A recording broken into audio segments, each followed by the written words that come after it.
मैं जब यहां आया था, मैं देख रहा था चित्तौड़गढ़ के दुर्ग में जाकर के, जौहर भूमि को नमन करके, मां कालिका के मंदिर में दर्शन करके मैं विभूत भी था।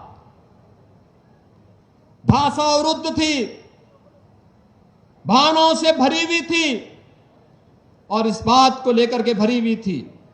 मुझे उस समय याद आ रही थी उत्तर प्रदेश के एक हिंदी साहित्य के महान साहित्य कीर्ति रखने वाले हल्दी घाटी के रचयिता श्याम नारायण पांडे की मुझे पंक्तियां याद आ रही थी।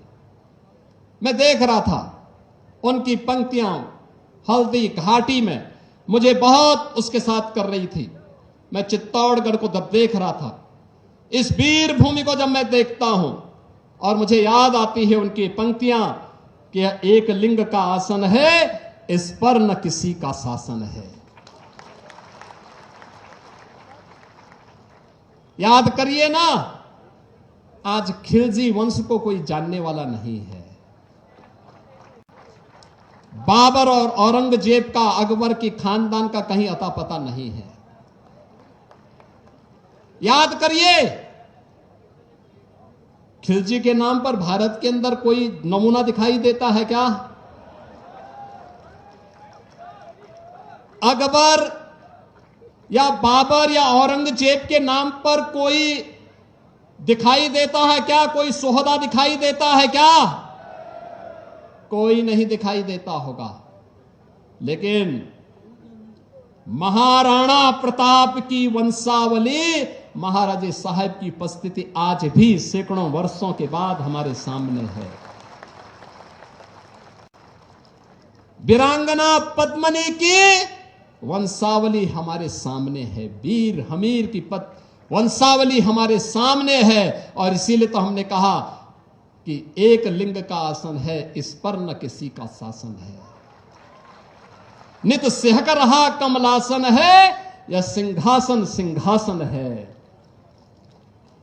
यह सम्मानित अधिराजों से, अर्चित राज समाजों से इसके पदरज पोछे जाते, भूपों के सिर के ताजों से।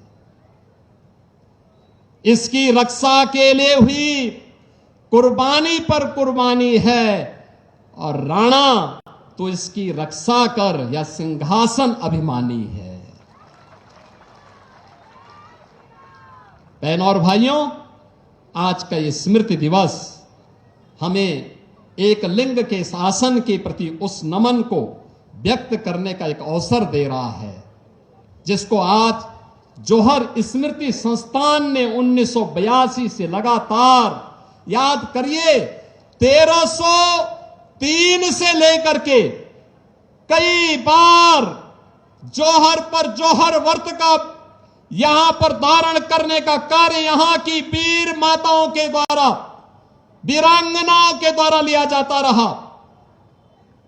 लेकिन आजादी के बाद ये प्रेरणा जिस राजऋषि को प्राप्त हुई, मैं उनकी स्मृतियों को भी नमन करता हूं, जिन्होंने वर्तमान पीढ़ी को इस बात का एहसास कराया कि आने वाली समय में ऐसी स्थिति पैदा मत होने देना कि हमारी बेटी और बहनों को, हमारी माताओं को जौहर व्रत धारण करना पड़े। इस प्रकार की परिस्थितियां न पैदा हो। और जिससे आज हम सब यहां पर एकत्र हुए हैं,